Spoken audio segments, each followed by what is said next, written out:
will proudly say, I'm 4-4. I'm 4-4. Yes, I'm Hopi Matsuwa, but everybody calls me JD. This is an interesting, for especially for if you're non-indigenous, if you're not from a native tribe. Please watch the stitched video, where this individual that I've been following for a while now is discussing, I guess, some current acts of legislation that are being undergone through the Crow Nation regarding blood quantum enrollment.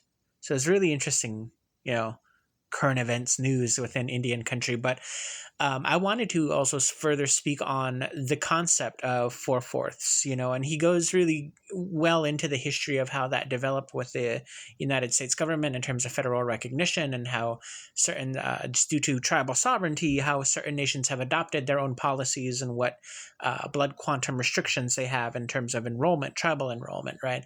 And then you get into the whole cultural discussion of like, okay, well, what constitutes you as being considered as part of a tribal nation, both historically, traditionally, modernly, federally, all these different perceptions as to what constitutes you as belonging, right? But then to a further extent, what is legally recognized modernly as you being an enrolled member of that tribal nation. And so for the concept of four fourths, which a lot of people kind of uh, really have, which it is to an extent, that pushed idea, right, that was enforced upon us by the United States government. And so when you have certain attitudes of people who, he's in this video, he's also talking about how he's come across so many natives who are proud of the fact that they are full blood, four fourths, and will proudly proclaim it. And so in the comment that I left on his video was the fact that I mostly communicate using the term non-mixed, right? Which is a rare thing to come across within a lot of people in Indian country today, in the native community today. And I more so communicate that part of my identity to explain my stance and perspectives into how I personally feel about my own native identity in the modern world. And so, in order to communicate where I'm coming from, and as far as my perspective with other people, with other natives, I say I am non mixed, I say I am four fourths due to that perspective.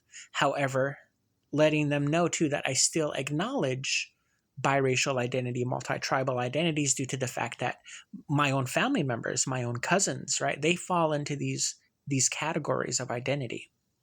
And so it's worth, I think, mentioning that the main reason why I state my blood quantum status is due to my own perception of what I was taught growing up. And it speaks also, we all can agree on that, it speaks to how you are treated as a native individual from both sides of your family, within your community, within your tribal community. These circumstances matter into how you are perceived, what you are deemed worthy as being taught, and how you are treated amongst our community. It's just a fact, right? And so I mostly communicate that. One, of course, to my outward appearance, to my complexion, to my hair color, skin color, but more so to communicate that this is what I am saying and this is why. When it comes to native topics, when it comes to tribal uh, situations and discussions pertaining to cultural identity. But I also let him know too, like in my comment, I am also a firm believer and an advocate that quantum is not enough to claim cultural identity. Sure, you can claim heritage and ancestry, right? As like, oh yeah, someone in my family is associated with this tribal group, with this tribal community. But in order for, the culture and the language, in order for that to survive, just in the traditional environment, or at least enough of a traditional environment, because my family was also a really good promoter of modern education. But it's, I am a firm believer in that if you want to claim the cultural identity unless you understand the traditional customs and the language, if you do not understand the traditional customs, nor if you speak the language, then that makes you no different than a non-native person, right?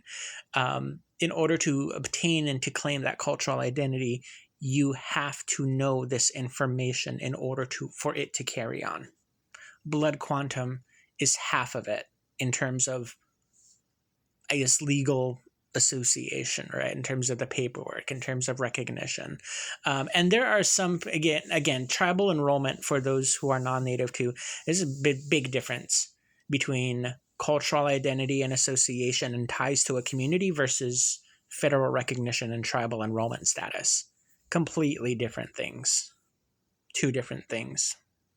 And they're different avenues of association, where one is completely federally based and paperwork based and tribal ID based, in what, again, the tribal court systems deem as allowing individuals to be federally recognized and registered and enrolled with that tribal nation. Whereas not being enrolled with a tribe, there are still family members who will still recognize your ties and your connections.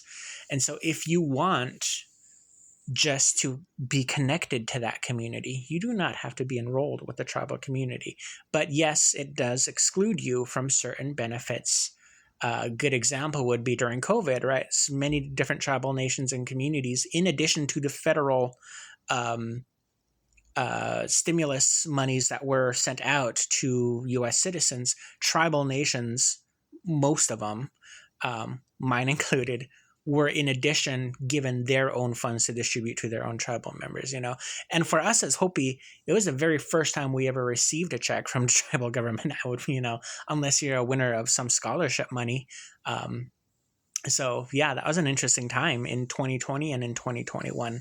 So yeah, these are just my thoughts I wanted to share with this. And if any other people have any other things to add in the comments, go ahead. Thanks for watching.